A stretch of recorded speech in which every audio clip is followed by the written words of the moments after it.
វ៉ាវបងប្អូនអរគ្នាថ្ងៃអានេះគឺជា Exobo វ៉ាវមិនចេញម្ដង5គ្រាប់បងប្អូនអរគ្នាតែមុននឹងគឺចេញមកគ្រាប់ទៀតទេបងប្អូនអរគ្នាថ្ងៃគាត់មកព្រឹកនេះ6គ្រាប់បងប្អូនអរគ្នាវ៉ាវមិនលក់ដាច់មែនតើបងប្អូនអរគ្នាហើយអីគេស្ថាវ៉ាវមិនអន់ណាថាវ៉ាវមិនអន់បងប្អូននេះមកសួរ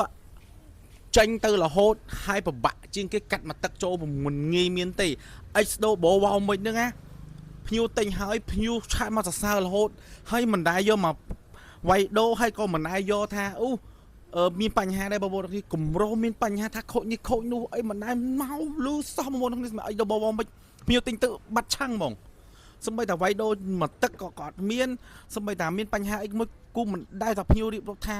ភ្ញៀវមានតែសរសើរថាច្រៀងពីរោះចាក់ក៏ពីរោះពួកវាជាស្ដាច់ speaker បងប្អូនគ្នាវាជាស្ដាច់ portable Bluetooth speaker បាទ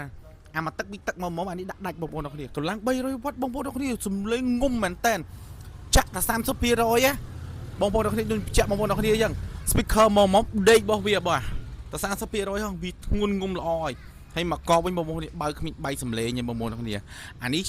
គ្រាន់តែវិចខ្ចប់ឲ្យគេតាមខេត្តបងប្អូនអរគ្នាបាទអរគុណអ្នកបាត់ដំបងអ្នកស៊ីមៀប៉ុយប៉ែតប៉ៃលិនបាទបើវត្តអីតែគាត់កំងជាមួយនឹង Exobo វ៉ាវមិនអាមិញចេញទៅមកក្របបងប្អូននេះលើ5គ្រាប់ទៀតអញ្ចឹងវា6គ្រាប់បាទអញ្ចឹងខ្ញុំសូមអរគុណអ្នកគាំទ្រជឿទុកចិត្តជាមួយក្រុមហ៊ុន Exobo ផ្ទាល់បាទអរគុណហ្មងបេះដូងជប់